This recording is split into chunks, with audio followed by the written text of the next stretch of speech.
Quand c'est bon, c'est bon.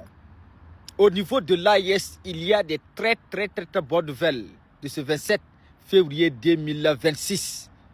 Plusieurs officiers hauts gradés de l'armée de l'AIS sont ensemble actuellement à Ouagadougou. Ah! Camarades, l'affaire là devient très sérieux. Est-ce que les sous-préfets pourront bien dormir ce soir-là? Les amis, on écoute et je vous invite à la partager au maximum. Top, c'est parti. Les 30 officiers militaires sont les tout premiers titulaires du diplôme d'état-major de l'Institut de l'enseignement militaire supérieur Théophile Amoro. Ils y ont passé 5 mois, notamment au cours d'état-major à penser la guerre pour préparer la paix. Cette première promotion de l'Institut se dit pleinement consciente de sa responsabilité et s'engage à l'assumer avec dévouement. Les sacrifices acceptés et les défis surmontés ont forgé un esprit de promotion solide, fondé sur la cohésion, la discipline, le sens du devoir et la fraternité d'armes. En tant que première promotion, nous portons désormais la responsabilité d'un héritage, celui de l'exemplarité, du professionnalisme et de la fidélité aux idéaux militaires. À l'issue de ce stage, nous prenons l'engagement solennel de servir avec loyauté, intégrité et sens élevé des responsabilités.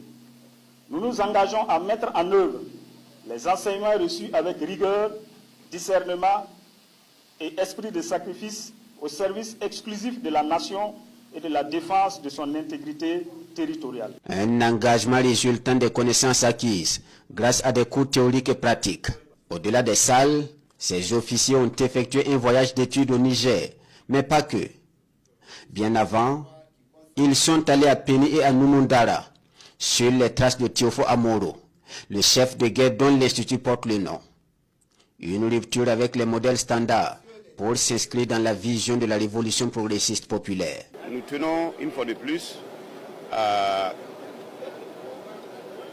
marquer notre gratitude au chef suprême des armées, capitaine Ibrahim Traoré, président du Faso, chef de l'État, qui dans sa vision stratégique a toujours souhaité que nos pays puissent avoir l'autonomie en matière de formation de nos cadres militaires dans nos pays, selon nos réalités socio-culturelles, selon notre environnement géopolitique et selon aussi nos moyens et selon l'adversaire potentiel que nous pouvons avoir.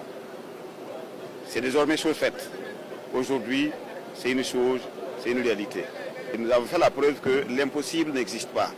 Il suffit tout simplement qu'on y croit et qu'on ait envie d'y aller et qu'on se donne les petits moyens au départ pour y arriver et on arrive toujours. Aux stagiaires, je leur souhaite un bon vent et je leur adresse mes vives félicitations. Ils portent aujourd'hui une responsabilité historique. Être officier d'état-major aujourd'hui dans l'espace AIS n'est pas seulement la maîtrise des doctrines, mais c'est vraiment incarner une nouvelle génération d'officiers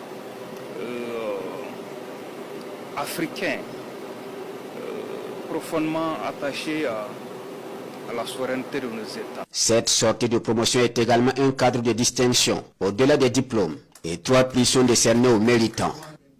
Le prix spécial de l'Institut de l'enseignement militaire supérieur attribué au lieutenant-colonel Moumouni Sawadogo. Le prix du meilleur stagiaire en histoire militaire décerné au commandant Marcel Meda. Et le prix du meilleur stagiaire en enseignement opérationnel qui revient au commandant Maurice Pierre-Dominique Ouedraogo.